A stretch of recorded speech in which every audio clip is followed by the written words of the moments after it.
Hey guys, welcome back to Rocket Gyan, my fellow space tubers. So today we have a very unique launch, I should say, for the rocket industry. Uh, why is it unique? I'll just get back to that in a second. But uh, so what we are witnessing today, let's have a look at it first. So right now, what are you seeing is a Blue Origin rocket, which you will be seeing a launch today for a Blue Origin rocket. Now, what is Blue Origin, you ask? Blue Origin is basically a company headed by Jeff Bezos. And if you don't know who Jeff Bezos is, he's basically the CEO of Amazon. Yeah, the Amazon, that Amazon only, the store.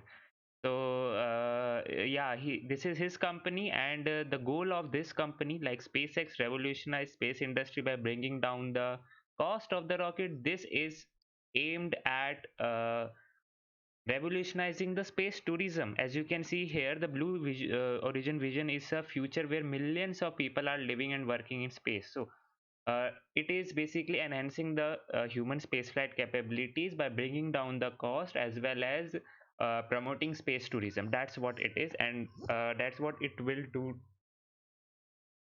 That's why it is there. Sorry. So this is what Blue Origin is. So we have now we can have a look at the new Shepard rocket itself.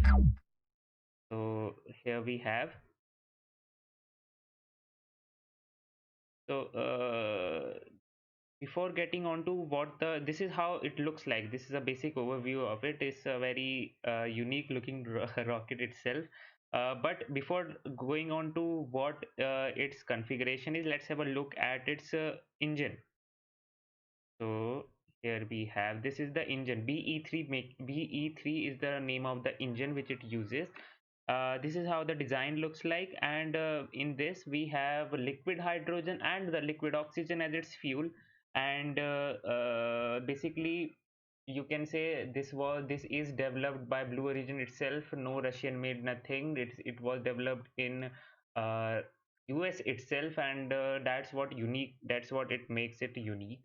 And yeah, it can generate around 490 kilonewton of thrust. But the unique thing about this engine is that while returning to earth, it can throttle down to 90 kilonewton. From 490 to 90 kilonewton, that's what its uniqueness is.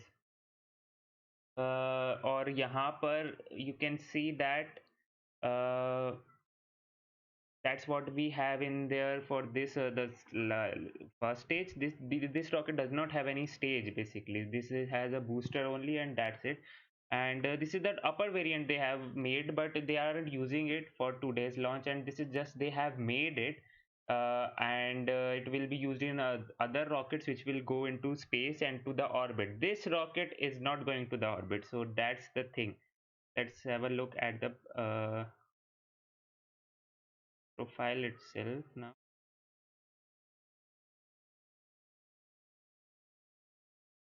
Okay,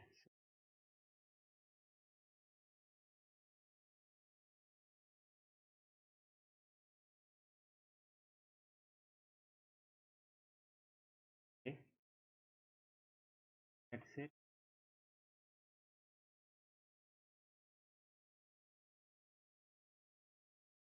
Just a sec, guys. I'm having some difficulty here.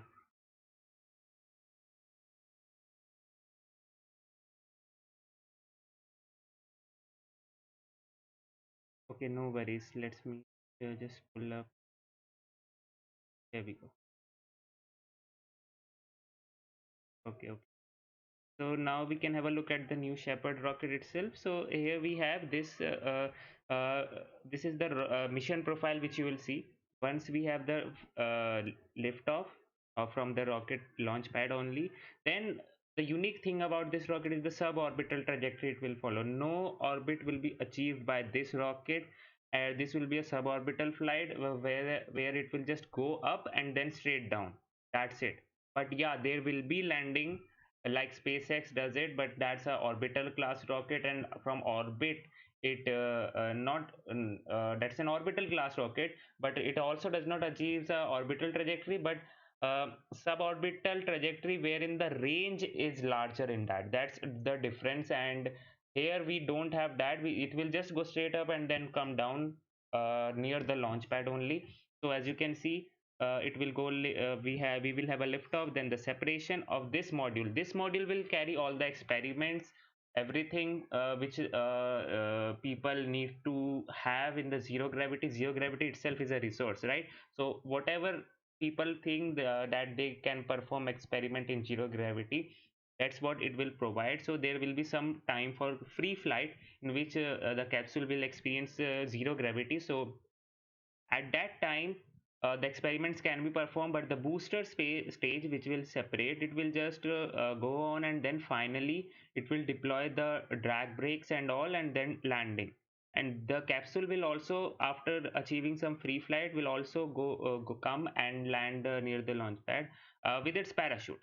Okay, so it is fully reusable rocket, and fully reusable rocket which has a VTVL technology. VTVL technology, if you don't know, is the vertical takeoff, vertical landing. Okay, and it is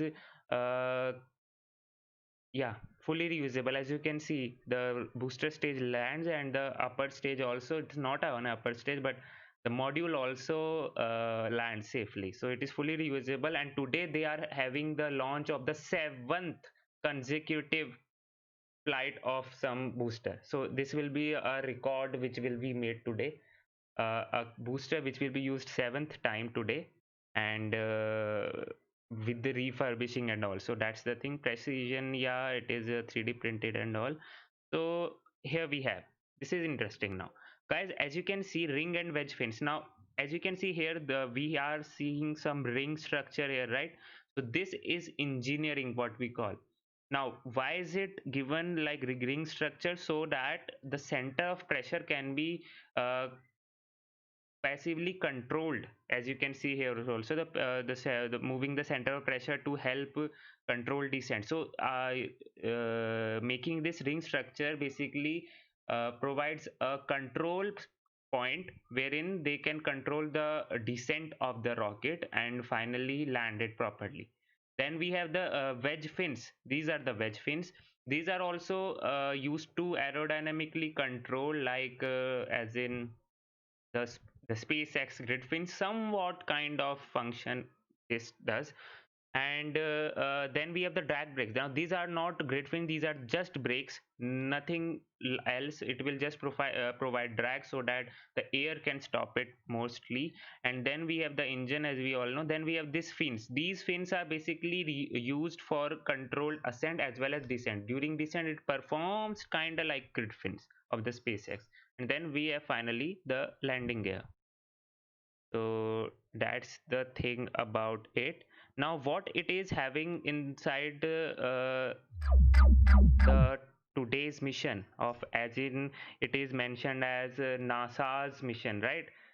So what NASA is doing in this? So here we have, as you can see, so NASA is testing its capability of landing, you can say, hardware in this rocket for the Artemis mission. So for the Artemis mission, as you all know, the Artemis mission is designed for basically taking again the men and the first women to the moon, and then landing there and performing experiment, as well as to stay there. So that's what Artemis mission is.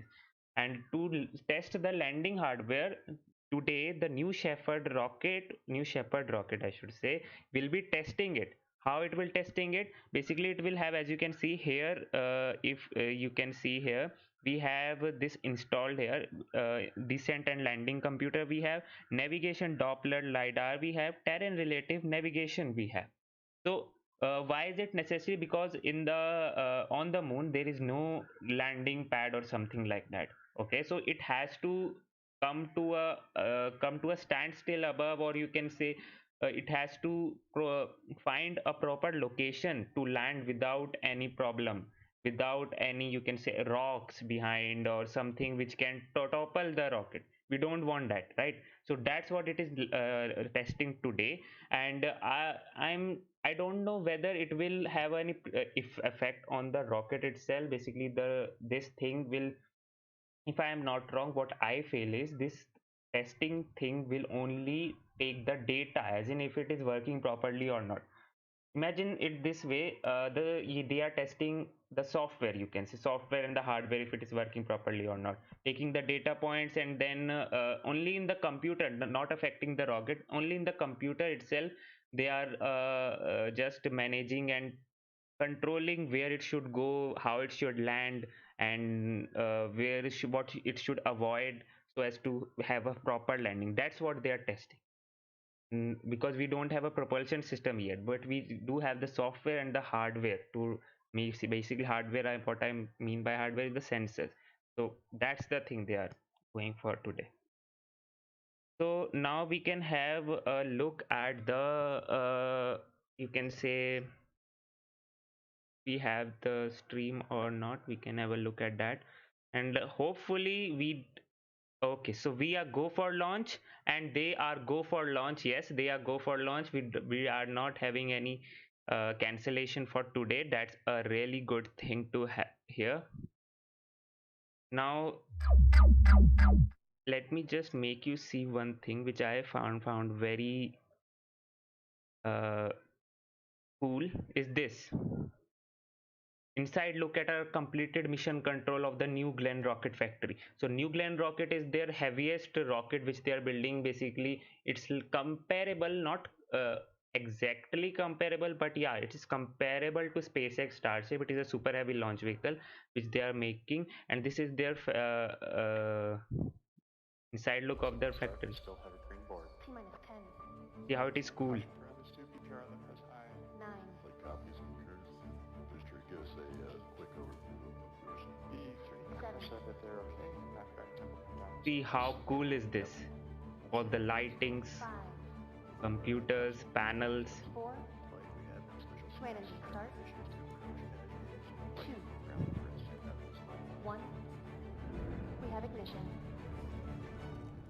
See, Liftoff.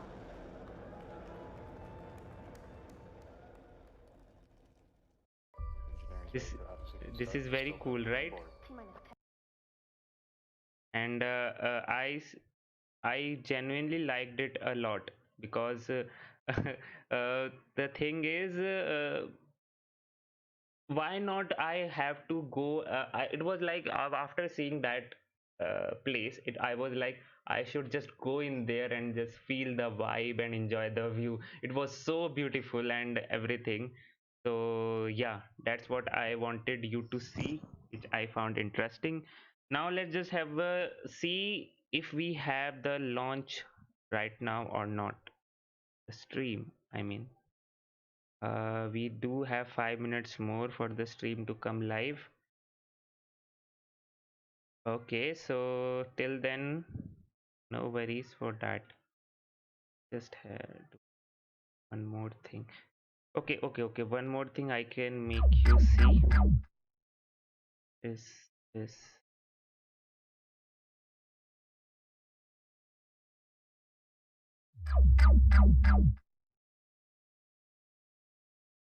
See the experiment. Here it is. This you are seeing here. This is the Blue Origin rocket, and it has been used 6 times. That's why it is looking like this.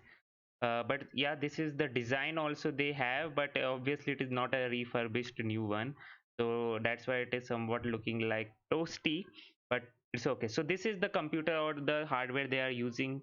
Here must be some sensors and everything to take in the data points, analyze the data, and see if the computer is working properly or not. Basically computer giving the commands for the propulsion system to act accordingly or not. That's what they are seeing, most probably.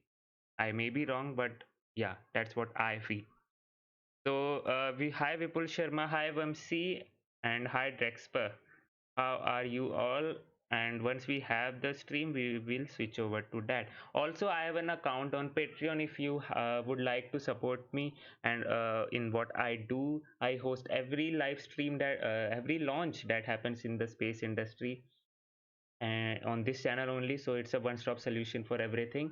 as well as I make videos on space related topics. Recently I made a video on delta for heavy ignition sequence. That's a very interesting thing I found it when making basically it the ignition delta for heavy ignition sequence, like um, I am saying that it must not be looking that cool, but once you go and see this, see it na, you will find very interesting way. I have provided many reference points and many, you can say, things which you can explore while watching the video. You will love it, that's the thing. So you can go and check for that.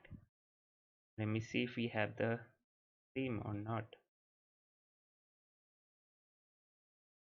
We are kind of go for launch today. 2 minutes to go. Let's see, let's hope everything is good now. Just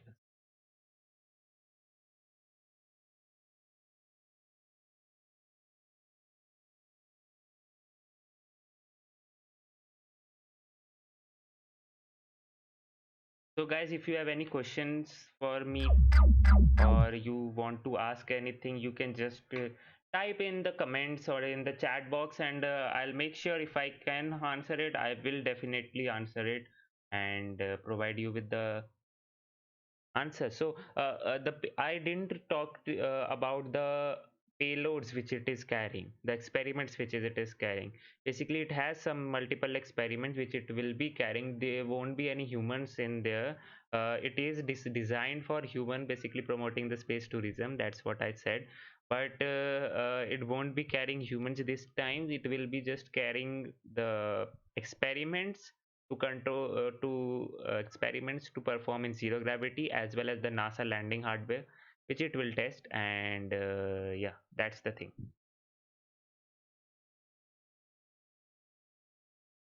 Now they should be, the webcast should be live at any time. Now I'll switch over to that. Once it is live, just a minute or two to go, and this will be the seventh consecutive flight of the booster. That's what it is making very unique.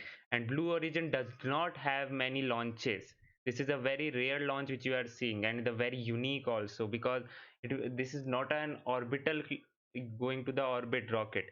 It will just go straight up and then just come straight down, that's it. But coming down, going up, and then coming down, we will be able to witness every event, if I'm not wrong, because it won't be far away from the lens, the camera lens. So let's hope we get good views and everything for this launch, and obviously the landing.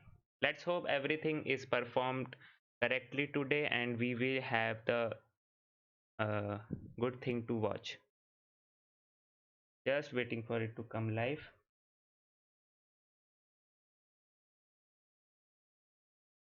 Till then, you can ask me if you have anything.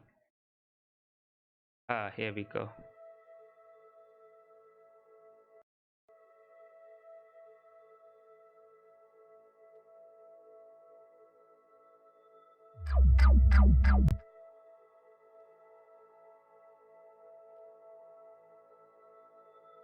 So this is the new Shepard NS-13 mission, as you can see here. And yeah. And guys, if you haven't subscribed to this channel till now, what are you waiting for? Because in this channel, you will find all those cravings for rocket launch satisfied. So as well as the cravings for space related videos or rocket technology, everything will be satisfied on this channel. I may sound a little bit wrong, but you know what I tried to say. So yeah. The company name itself is very unique. The Blue Origin. Blue Origin must be something related to astronomical finding. I don't know about much about astronomy, but company name for a rocket company, Blue Origin, must have some significance from the astronomy.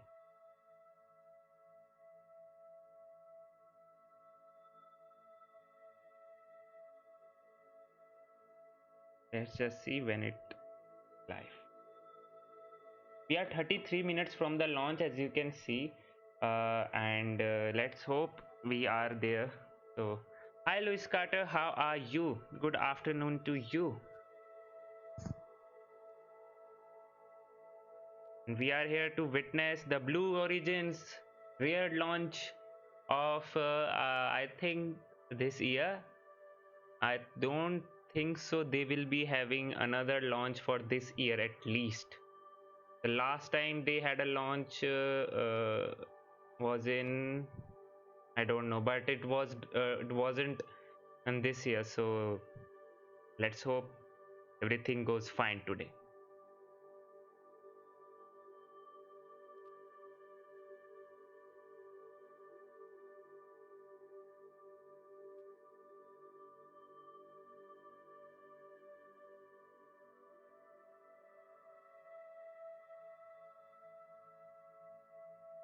Um,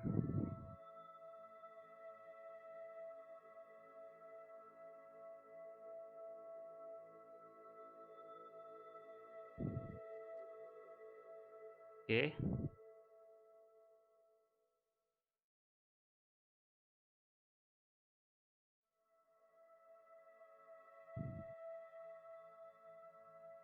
A long term.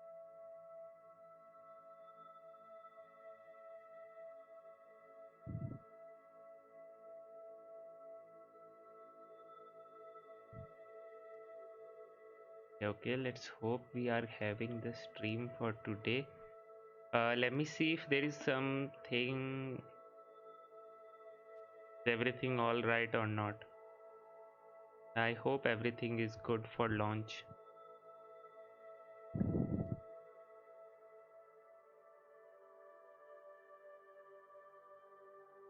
Yeah, we are go for launch. We are just waiting for the webcast to come live. That's it. Let's hope we can get to see something.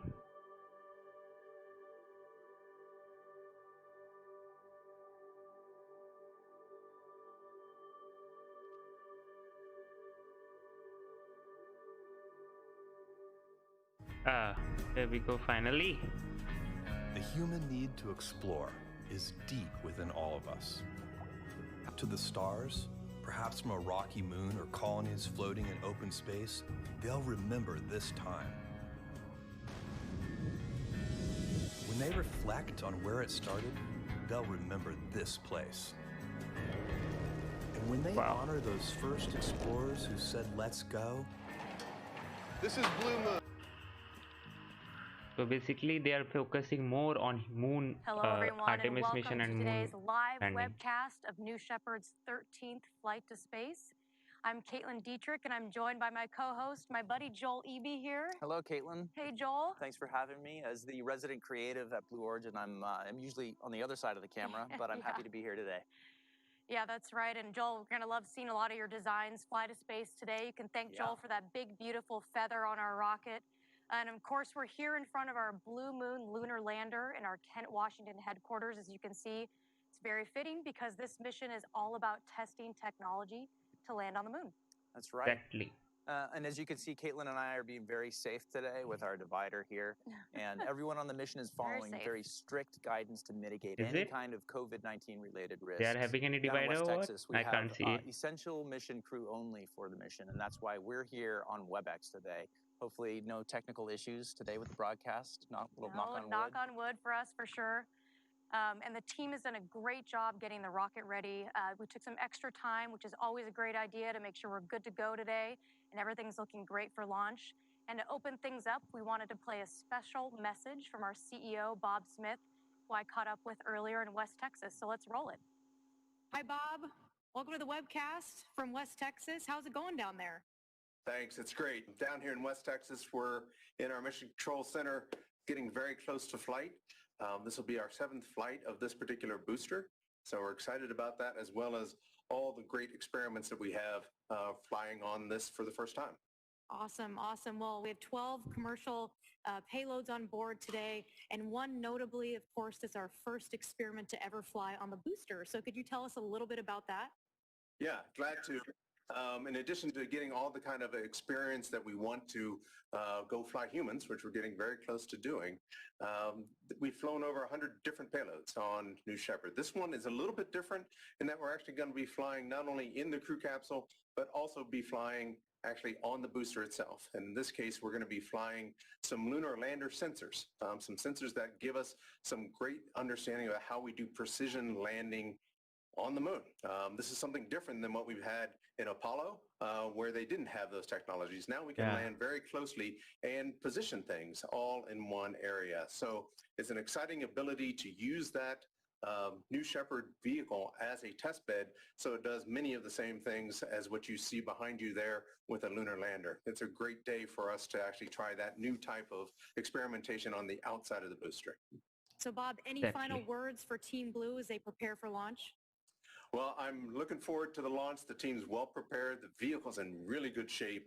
We look like we have really good weather, so we should be off and ready to go. So I'm excited about the next launch, and we'll talk to you after we get done. Awesome. Well, thank you so much for your time, and good luck down there, and Godspeed, New Shepard. Great. Thanks, Caitlin. Thank you. Great to hear from Bob as always. And now let's get into today's launch. So on last launch, we flew our 100th payload. Congrats, Team Blue. That's a really big accomplishment. We're building on that manifest today with 12 commercial payloads, 8 of which are from NASA's Flight Opportunities Program. Most notably, we're testing precision lunar landing sensors on the New Shepard booster. So excited to see this experiment fly, Joel. Incredible. It's all part of the Tipping Point partnership with NASA, and also the first ever experiment to be mounted on our booster, as Bob said. So this represents an important step testing technology to land on the moon, as we're essentially using New Shepard to simulate a moon landing. How cool is that? I love that. That's really cool. And of course, also true to our step-by-step kind of approach that we do here, today's launch also has a direct tie-in to our New Glenn program. And what we've done is actually we're installing a special kind of new heat shield on the aft portion of New Shepard that we're going to be testing for New Glenn flights in the future. So that's pretty cool. And we're going to look forward to seeing the results of that as well today. Well, today is just a step-by-step flight. We're testing technologies for the moon, for Blue Moon, and testing technologies for New Glenn. What a great use of this suborbital platform. That's right. And we understand here from Mission Control that everything is looking green and go for launch. All right, we're getting excited. So why don't we go over the rest of our manifest of what's inside the capsule? Awesome. Today we have a technology demo on board, Caitlin, from Space Lab Technologies called Micro G Lily Pond. I love that name. That is a really cute name. It's a really good name. They're going to be performing research that's going to optimize the future growth of plants in space without using soil. Oh, wow. Very cool. We also have a payload that is reflying from NASA's Goddard Space Flight Center. And that payload is going to help us to learn how to advance technology that's meant to keep electronics from overheating while in space. I don't know about you, but that sounds really important. Exactly. Another one I think is really cool is called BOR 2, or the Box of Rocks experiment. That sounds So if you're going to use an acronym, make sure that it's a fun name. That's a new rule. They're testing a small, cheap device that could take samples magnetically from near-Earth asteroids to test their composition. Super important for the future of resource utilization in space when millions of people are living and working there.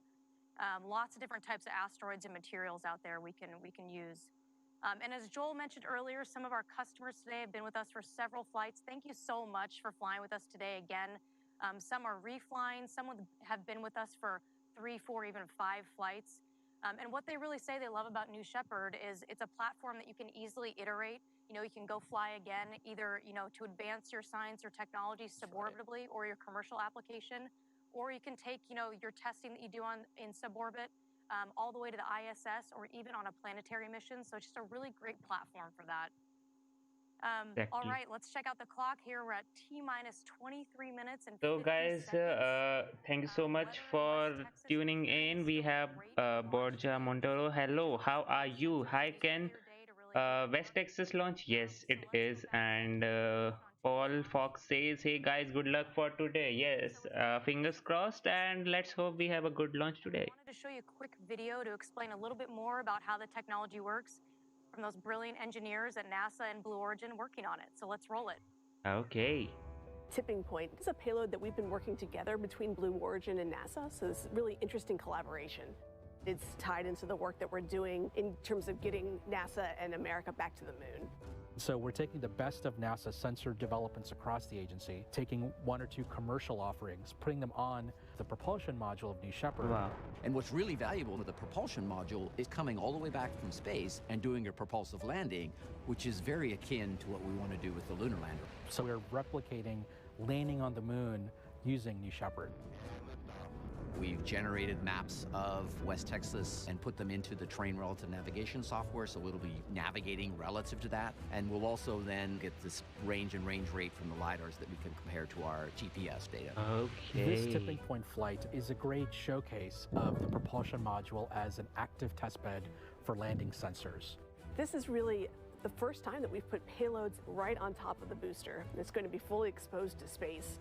We want a way to land on the moon regularly, autonomously, with higher precision. We don't have GPS on the moon, and not only do we require that same information, we also need to do it with much higher precision than we did in the Apollo days. Their landing target was on the order of miles. Our landing target is 100 meters or less. While we're descending through the surface at fairly high altitude, we're going to use the terrain relative navigation, kind of like a GPS. By comparing images taken from a high-resolution camera to images stored on the onboard computer, we can know where we are relative to the lunar surface.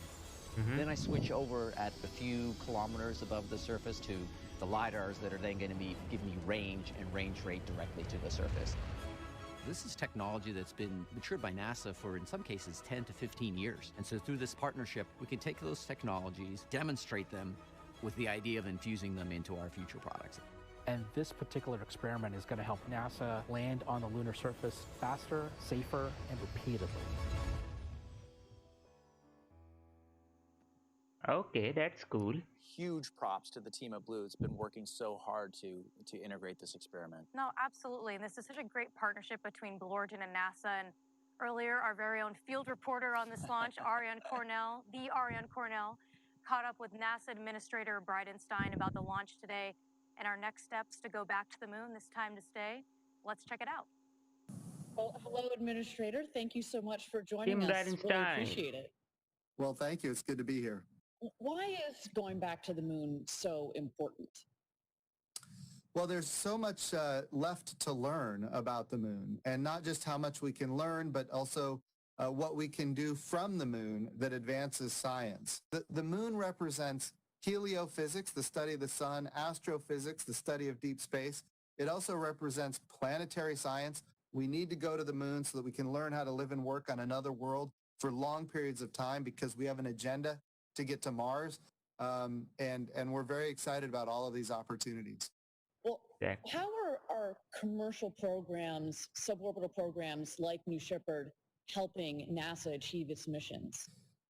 It's critically important. So the way it's been for decades now is you have to go all the way to orbit the Earth.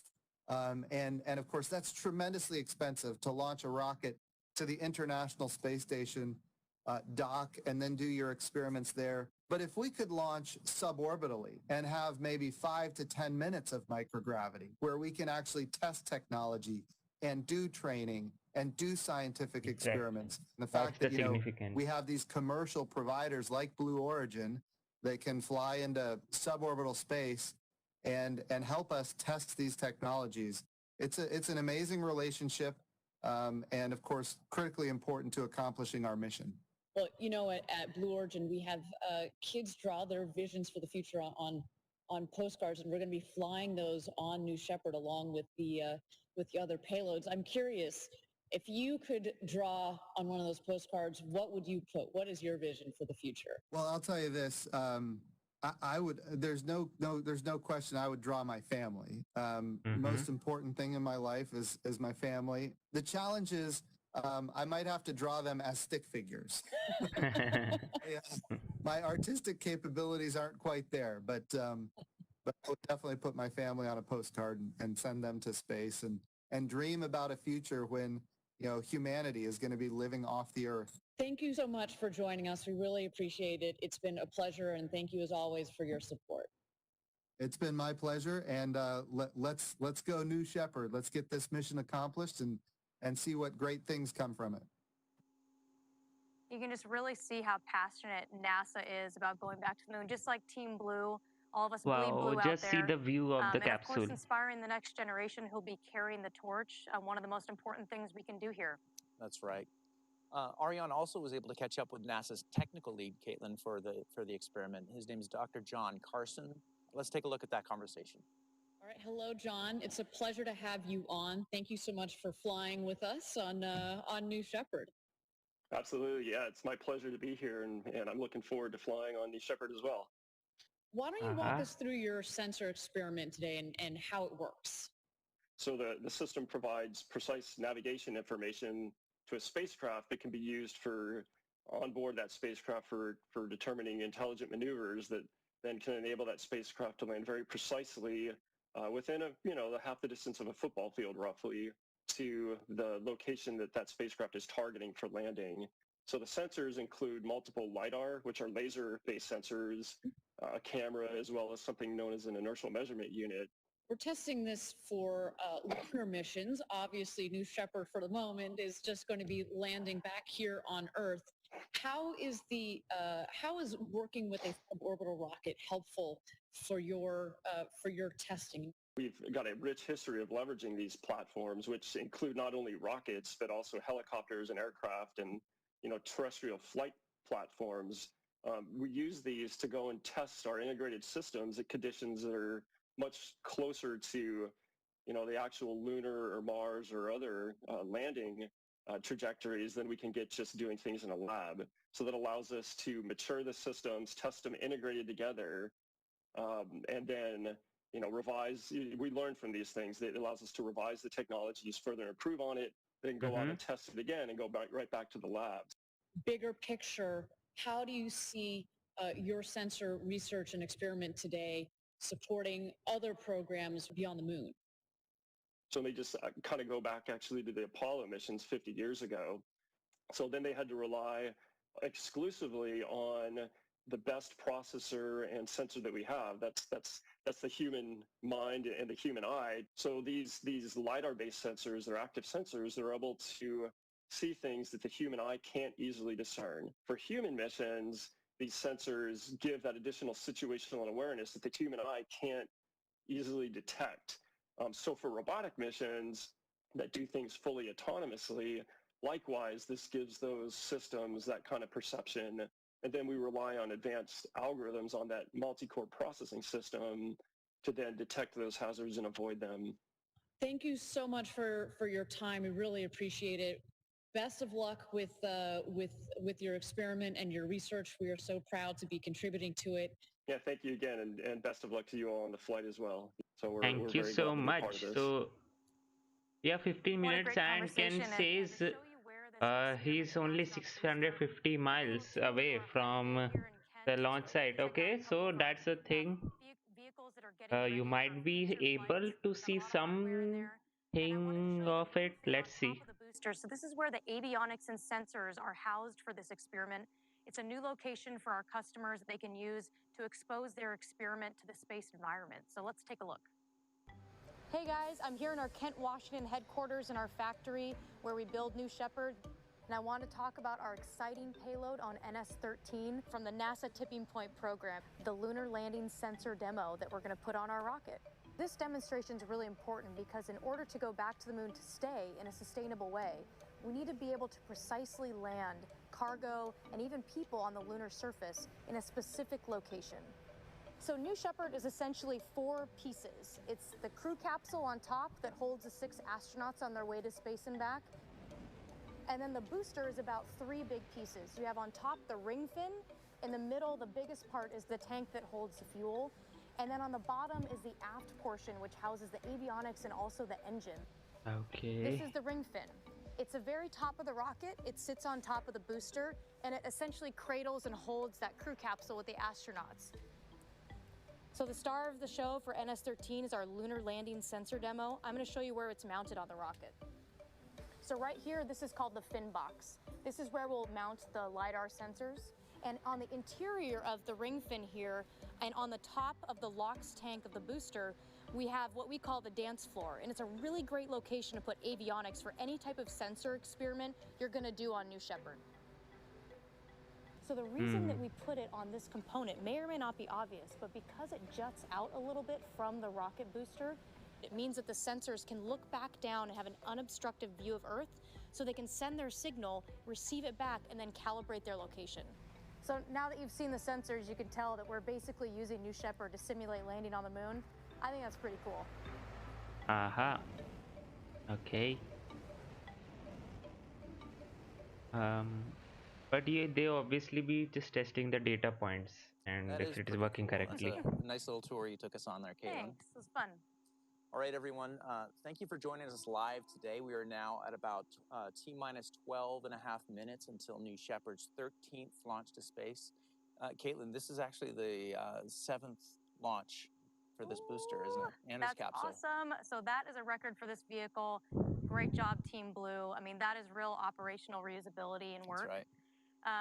All right, so let's take a look at the star of the show, New Shepard, as she gets ready to go to space. For sure. And we want these views only. So as you can see, guys, this is kind of new here. You can't see any water or something like that. And the reason is because we don't need to drop any stages and all, right? This will just go up and then come down. Welcome back. I'm hearing from So Mission we don't Control need that the water countdown to drop the stage. Hence, we can have this somewhere on the landing. at the mission profile for today's launch. Okay, so this is All right, the a graphic from our own Joel Eby here. Nice looking graphic, Joel. Thanks. It's got some cool lasers coming off New Shepard there. Well, yeah, today's all about laser beams, right? All right, so you can see there that the rocket starts its flight with the capsule on top, headed to space, chock full of payloads.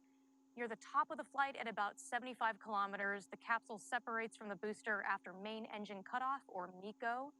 Then the capsule and booster individually continue their ascents to space.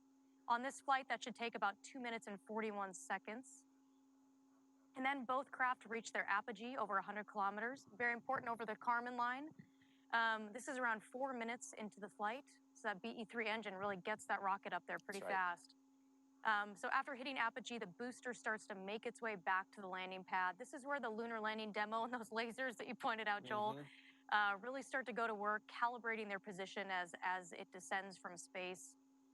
Then we have a soft landing of the capsule in the desert right after the booster lands on the pad. So the capsule's not as aerodynamically shaped as a booster, so it comes down to land nice and soft after a stable descent under parachutes. And of course, that retro thrust system that creates that pillow of air right before landing. That's right. okay. All right, let's take a quick breather now, and let's just watch as New Shepard gets ready for today's launch over at the launch pad. Beautiful. And yes, it is a beautiful view, as you can see. And as usual, we can see those gas coming out of it. No worries, and it is just nominal.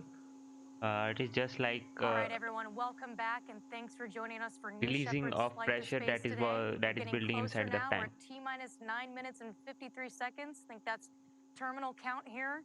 Starting to get some goosebumps. My heart's racing a little bit. When it becomes real. Woo.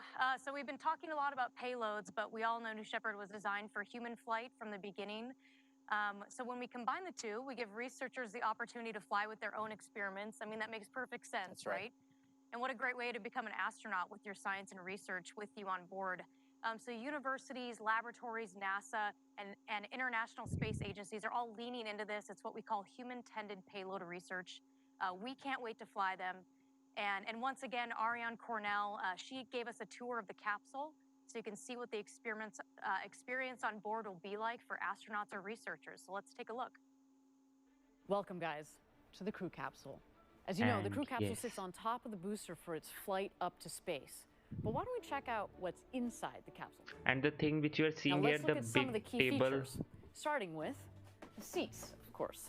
So Okay. these seats are in-house designed seats based on a helicopter model.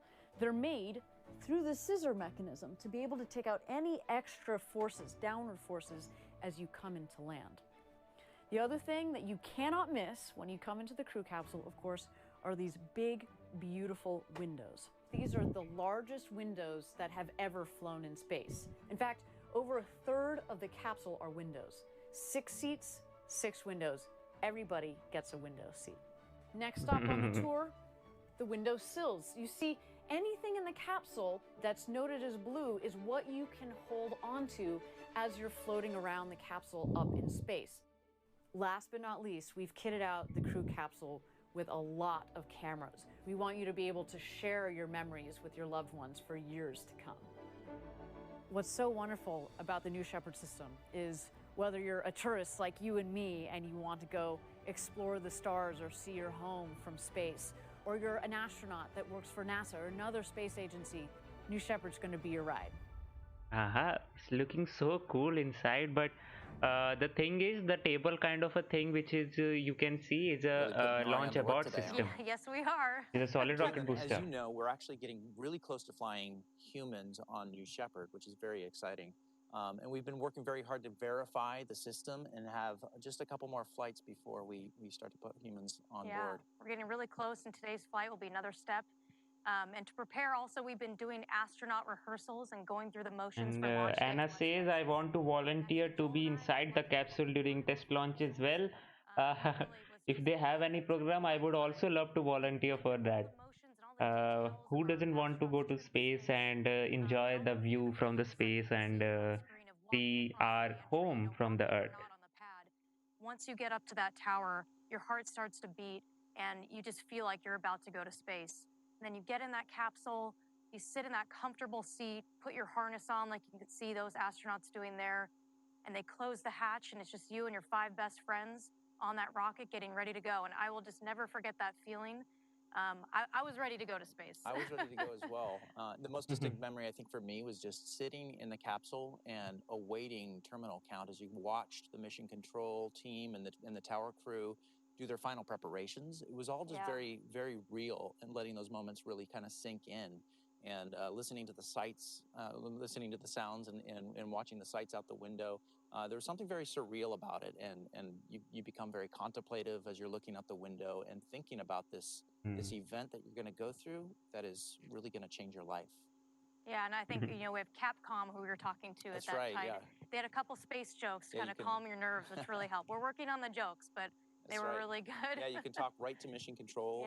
They do a good job putting you at ease and keeping you connected to the mission, which was really, really good to experience. Yeah, it was awesome. All right, and of course, you know, just as Apollo and the shuttle inspired so many of us to explore space, we're hoping that spaceflight today inspires the future generations. And that's why Blue Origin founded our nonprofit Club for the Future, and we have a payload on board from them today. We have tens of thousands of postcards from the club from students all around the world. This is our second flight for postcards, and some of the postcards flying today even have a special Artemis stamp. So thank you, NASA. That is such a great keepsake for all of these students. And I want to do a special shout out to my nieces and nephews. So hi, Colin. Hi, Kinley. Hi, These Fiona. students Hi, Bridget. will get back their postcards. They get back their postcards. So the thing is, these postcards will fly to space and then will be given to the students. So that will be a very cool thing to have. A thing which you can just show off with your friends. I have to say, were awesome, but also brilliant and smart. I mean, these students are really thinking about what will be possible in the future. And one idea I really liked was a trash collector in space. So, as we all know in the industry, there's lots of orbital debris up there already. So, very important. Hopefully, it's a recycling trash collector. And another one I thought was really fun was using asteroid water to fight fires on Earth. So definitely something we could have used this year, but just really innovative ideas from the students. Wow, that's really a very innovative idea. Great examples of why we think Earth really needs space. And we've been asking students to think about that question. Why do you think Earth needs space when you're making your postcard? We posed this question also to some Blue Origin employees recently. And here's what they had to say. So we have 4 minutes only from the launch, and let's see. The Club for the Future ask K-12 students to send us postcards with their dreams of the future. Mine says the future is only a tomorrow away, because if we build the future, we have to do it a day at a time. That's really poetic. That's really cool. We're going to send those postcards to space in New Shepard. And then we're going to bring them back and mail them back to you. Let's take a look at some of these. These are fantastic. What a great drawing. It's time to verify. Nice. That's beautiful.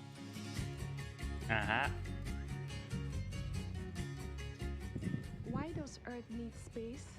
Why does the Earth need space? The big questions are the interesting ones. Earth has everything we need to survive and thrive as humans here, but it is getting pretty crowded.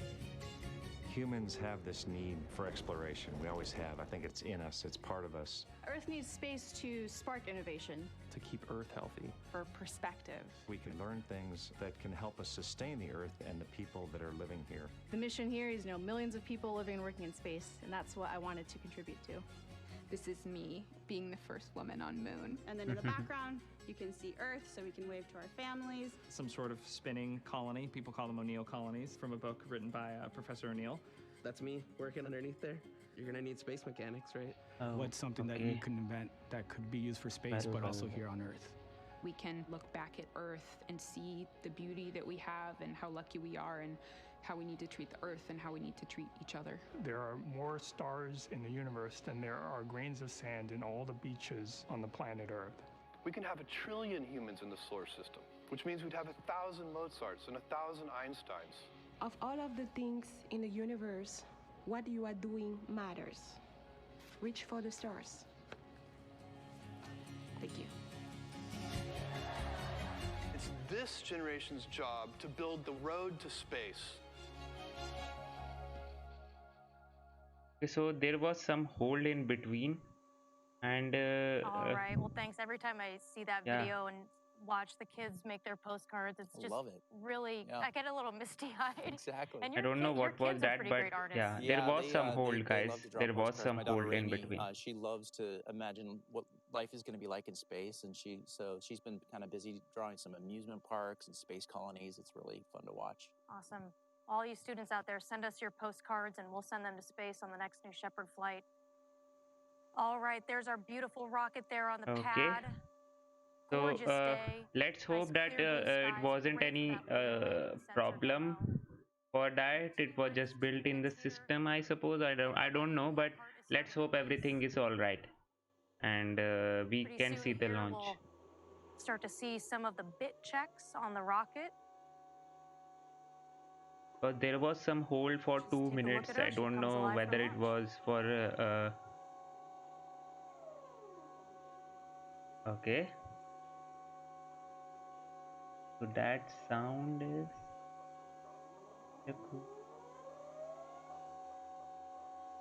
well. Engine starting up, you can say. Not starting up, but yeah, the sound is pretty cool. I haven't heard this sound. Okay, so these are the actuators. Okay, actuators working. That's the sound of motors. Okay. They have Just to. like on an airplane, you test your control surfaces before you take off. That's what we do on New Shepard. In a moment, you might see the engine gimbal there, the BE-3 engine. We are just 1 minute from the launch, guys. Go to work as that booster 1 minute is left from only. Space today. And here we can see the gimbal. The engine gimbaling. Powerful LOX hydrogen BE-3 engine.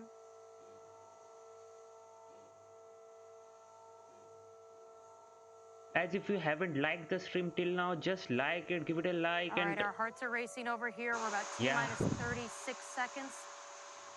We're going to turn it over to mission control. Godspeed. Have a great flight. Let's hope this is a success. And we are 20 seconds almost from the launch, and 20, 19, 18, 17, 16, 15, 14, 13, 12, 11, 10, 10, 9, 8, 7, 6, 5, 4. Command engine start. 2, 1. Ignition. And liftoff of the New Shepard rocket to the space. All right, look at her go. Wow. Mission control is confirmed. New Shepard has cleared the tower. Check out that shot from our drone. Cool shot. On her way to space. Lunar landing tech on board. The shot was Payloads very awesome. inside. I must say that. You can see at the top right of your screen there, New Shepard's gaining speed. That BE-3 engine is really You doing can its see work. the What a clean burn. altitude also here. First milestone here is max Q. Wow.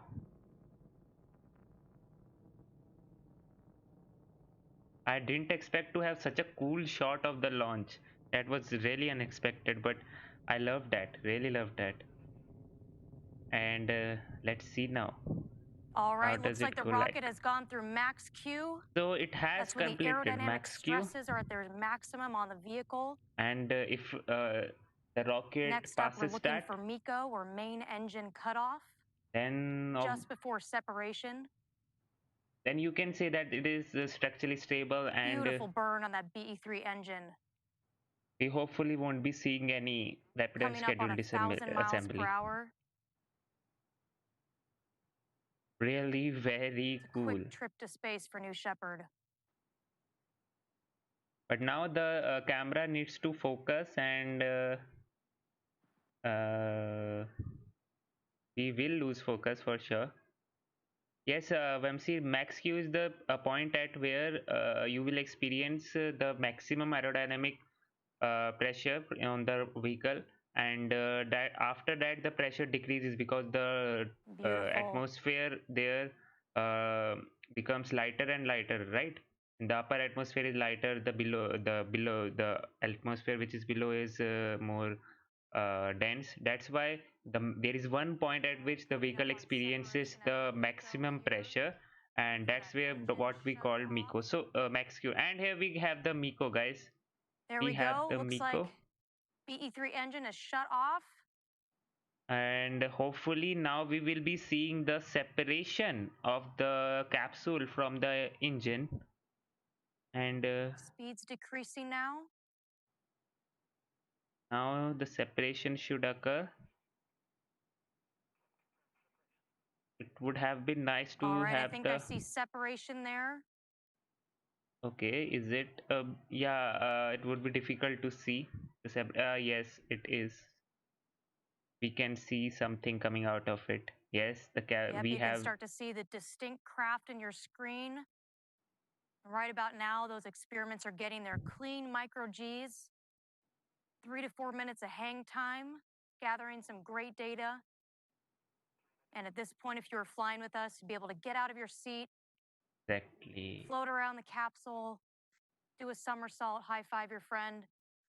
And Viper says, why was B3 exhaust orange like RS-68 while it does not have ablative nozzle? Well, Viper, this is a question which I also need to research. I think they have ablator, that's why they are having that orange, but I'm not sure. I surely have to research about it and hopefully get back to you in the next live stream or the question video.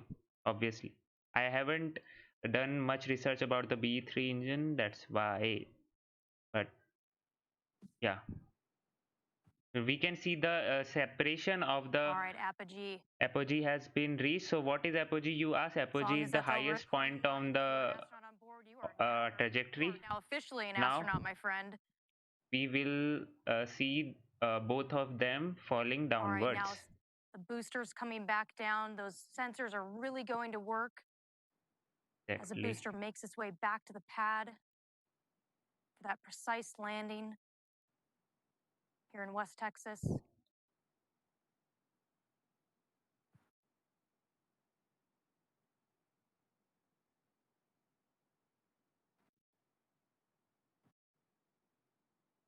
Viper, I don't think so. They have regenerative cooling for this nozzle because I can't see that here, but there may be radiative cooling or ablative, but soon reaching the atmospheric pierce not confirmed.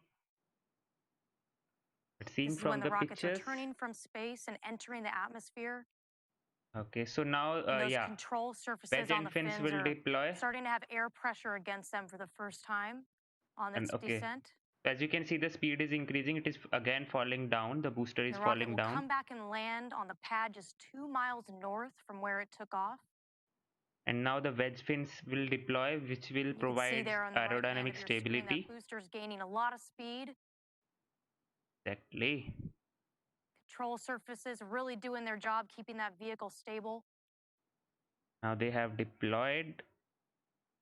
And that booster, you know, of course, is more aerodynamically shaped than the crew capsule, which is why it will win the race back to the ground and land a few minutes before the capsule.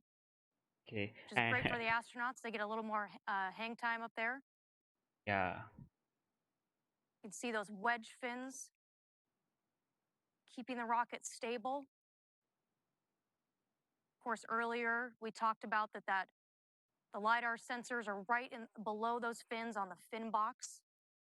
Now the drag brakes will be deployed, and we can now see it coming down really fast, and hopefully we will be able to see We'll see the air brakes deploy. booster landing properly and testing the This will slow hardware. the vehicle down significantly as it makes its way down. There we go. This is something next see level. The booster's speed is slowing down rapidly here as it gets closer to the pad. You were down in Texas, you'd hear a sonic boom any second, almost knocks you off your feet. It's so exciting. Ah, yes. So here we have All right, there the go the drag brakes deployed. Here we go. We're getting close. Now we're just waiting for that BE3 engine to relight. And we, as you can see, the velocity, it is continuously decreasing, and now I think we just heard the sonic boom here. There, we just heard that, and there we go. Has lighted up again. Wow.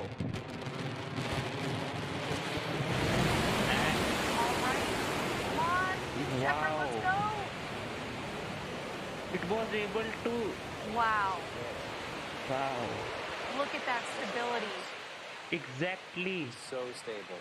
Touch. Oh my God. Down. Oh New Shepard. Here we go. It was such a stable descent. Like every single time. Wow. I'm sorry if you can hear me pounding the desk and my mic, but that never gets old to watch that rocket. It almost looks fake every single time. I'm like, Joel, that's not CGI, is it? Was the most stable landing they have ever achieved, if I'm not wrong. I mean, that was very stable. And descending like that with such controlled precision. It's inspiring to watch. Such control. It's, wow. In this case, almost like it was landing on the moon.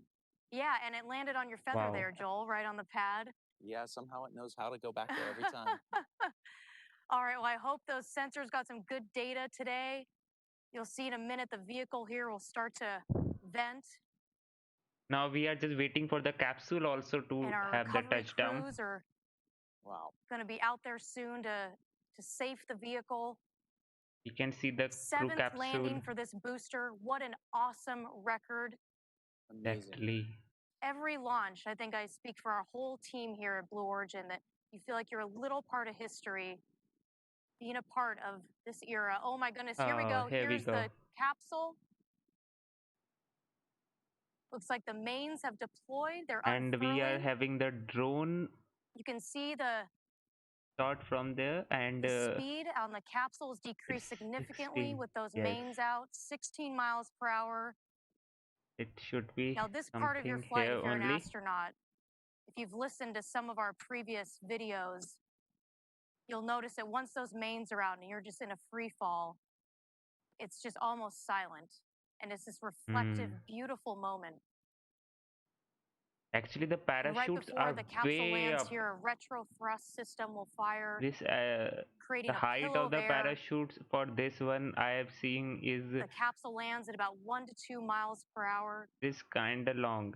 Yeah. Kicks up a little bit of dust. Now we will be seeing the since it is it lands on land, so it will be wow, Joel, just a picture perfect launch so far. I love this. And you can see the speed stabilizes about 16 miles per hour, and then will be about 1 to 2. Here we go, almost touchdown.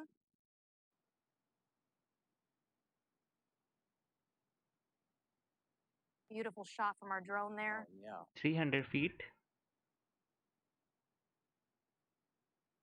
And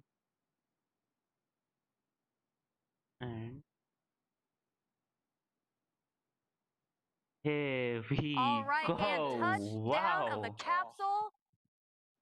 All right. She made it back. Excellent. Woo! Wow, we got both our craft back safely from space. The views Looks to are have been just a awesome. fully nominal flight here, Joel. That's right. You see those parachutes gently falling to the ground. I'm about to fall out of my chair. Oh my gosh, wow, look at that. And you can see that's a great view because you can see how that poof of air just disperses that dust around it, just a gentle, soft landing. I've visited these capsules a couple times after launch and they look like they are just they're barely disturbed. That's right. You know, it's just sitting there right on top of that soft desert floor. Yep. Wow, well congratulations to Team Blue today. Hopefully we got some great data from our lunar sensor demo here on Yeah. our booster 7th flight for that vehicle. Hopefully all of our customers with their payloads inside the capsule going to get some great data as well. I'm sure our recovery teams are on their way out. All right, and here's our unofficial stats from the exciting flight today. Crew capsule's apogee, awesome altitude, 351,200 feet. Max ascent velocity under that BE-3 engine, 2,232 miles per hour. Wow. Mission start time, 8:36, right on the nose. Great job, Team Blue. And mission time, 10 minutes and 15 seconds. It only takes you 10 minutes to become an astronaut, Joel. It's kind of incredible to think about, isn't it? Wow.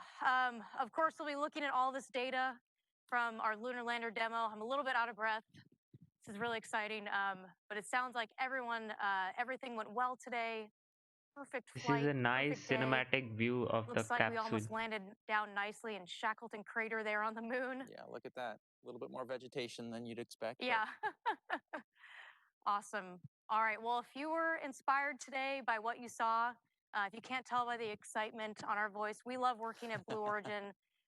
Everyone here does. We're all about the mission. Come join our growing team. We have locations all across the country, and we're hiring. Join Blue. Awesome. And to commemorate today's mission, we always make a mission patch, don't we, Caitlin? Yes, we do. To commemorate. Well, you do. Well, yeah, my team works on these patches. We work with the new Shepard team as well. And the NS-13 mission patch is a special one. This was designed actually by the new Shepard team along with the payload team that worked on today's lunar lander experiment that you saw. And it actually features New Shepard landing on what looks like both West Texas and the moon. It's actually, this one's cool. It features glow-in-the-dark thread to commemorate those lunar lasers awesome. that help us with the experiment. So to find that gear and other gear with the NS-13 mission patch on it, go to shop.blueorigin.com. Awesome. There she is right there. All right. Well, that's all from here. Wow. Wish we could just do it all again. But thanks for following us. Thanks for watching today, everyone. Congratulations to Team Blue. Congratulations to NASA and all of our customers. Thanks for flying with us or reflying with us. Stay safe out there, everyone. And until next time, Gradatum Ferociter. Thanks. Okay. So guys, that was a pretty cool view we had there. This launch, I didn't expect from the landing to be so much stable. Literally, if you see other landings of the Blue Origin, you won't find it so stable. This was the most stable landing you could ever find, and it was so delight to watch it land so peacefully and slowly and then finally touch down almost straight. So hopefully, and I think that was very, you can say, crucial also for those lidar or the sensors to on the boosters, mounted on the boosters, to gather the data from the ground and all, because it needs some time to do that, right? And whatever you saw, the landing which you saw right now is a thing which will happen on the moon also. So that's a thing. So thank you for everyone. Thank you so much for tuning in. And if you haven't subscribed till now, you can just subscribe. I won't repeat that. So yeah. So if in conclusion, I would say that we were able to witness a beautiful launch, but before that, we were able to get some knowledge about what New Shepard rocket is, what Blue Origin itself is, and all those things. But I would like to admit one thing: the streaming thing could have mission control audio also, like in SpaceX we have, and that actually enhances the thing which happens on the webcast. Yeah, so rather than just having that host speaking, we can have the mission control audio, because that it's a thing which really gives us feel as in what is happening and everything. So that's the thing. But rather than that, the descent and the cinematic view of the launching and the landing was awesome. 10 out of 10 for that. Literally, the drone shot for the landing and for the launching, it was like I am seeing something pre-recorded. It wasn't live. I was like, am I seeing a live footage or not? It was really very good. So hats off to that, Blue Origin. And I like the idea of Blue Origin NSAs, but some parts felt like CGI.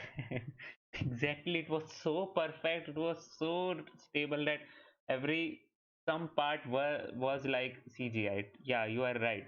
But all know it wasn't. Everything was done by to perfection by Blue Origin and the engineers. So yeah, Anna, that's not the case. So thank you so much. Yeah, but tomorrow we have another launch. That too a very special one to the International Space Station, and that would be most probably the last launch of the US astronaut from the Russian soil.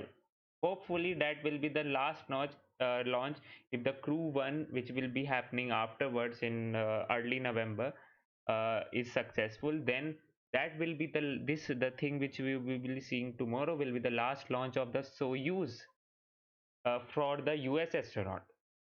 That's the thing. And also one more thing cool about that launch will be the fast track nature of that launch, because it won't be like very long mission duration, rendezvous and all. It will be very really fast track one, and the most fast ever for the Soyuz one. So that will be interesting to watch. So tune in for that. It will be around 14-15 hours from now, so tune in for that and I'll be there with you. Thank you so much for tuning in. So until then, this is Priyanshu Roila, and you just saw Rocket Gyan. Stay safe, stay healthy, and bye bye.